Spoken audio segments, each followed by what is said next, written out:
अजित पवारचा घात करणारा सापडला. काय म्हणता उमेश भाऊ? सापडला? हो, नक्की सांगा. खरी गोष्ट आहे.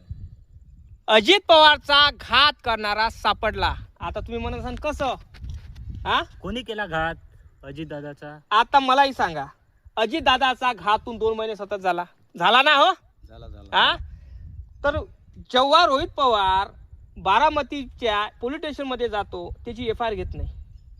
हा, आता FIR महाराष्ट्रातल्या राज्यातल्या कुठल्याही म्हणजे आयोगानं किंवा विभागानं या प्रशासनानं घेतली नाही.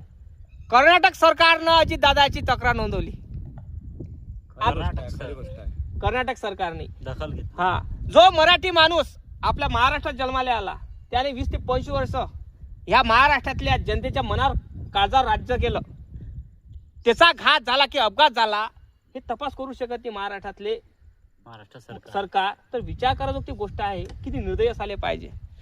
जो कर्नाटक सरकार त्याला मराठी शब्द माहीत नाही, मराठी लँग्वेज माहीत नाही, पण त्याला आपुलकी कळली आणि अजित दादावर असलेलं जे प्रेम, त्यांनी केलेले कार्य हे कर्नाटक सरकारला माहीत झालं दादा. त्या कारणामुळं त्यांची तक्रार नोंदवली, त्यांची FIR घेतली.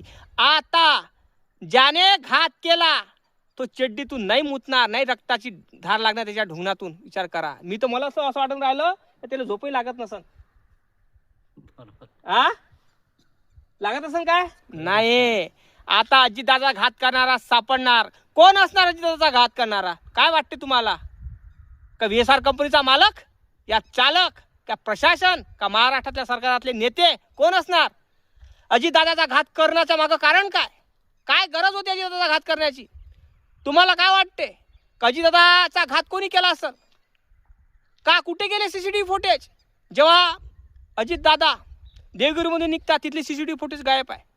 आणि विमानतळावरचे व्हिडिओ, जेव्हा अजितदादा विमानात बसतात तिथले व्हिडिओ फुटेज गायब आहे. काय वाटते तुम्हाला? कागदपत्र सुरक्षित आहे. कागदपत्र सुरक्षित आहे. काय वाटते नेमकं? जनतेला सांगायचं माझं एकच म्हणणं आहे, अजितदादाचा घात करणारा आता लवकरात लवकर सापडणार. मित्रांनो, नक्की कमेंट करून सांगा घात करणारा कोण असेल, कारण कर्नाटक सरकार आता शोधून काढणार आहे त्यांना. नक्की कमेंट करून सांगा. लाईक करा, चॅनलला सबस्क्राईब करायला विसरू नका. जय भीम, जय शिवराज, जय जवान, जय किसान, जय संविधान.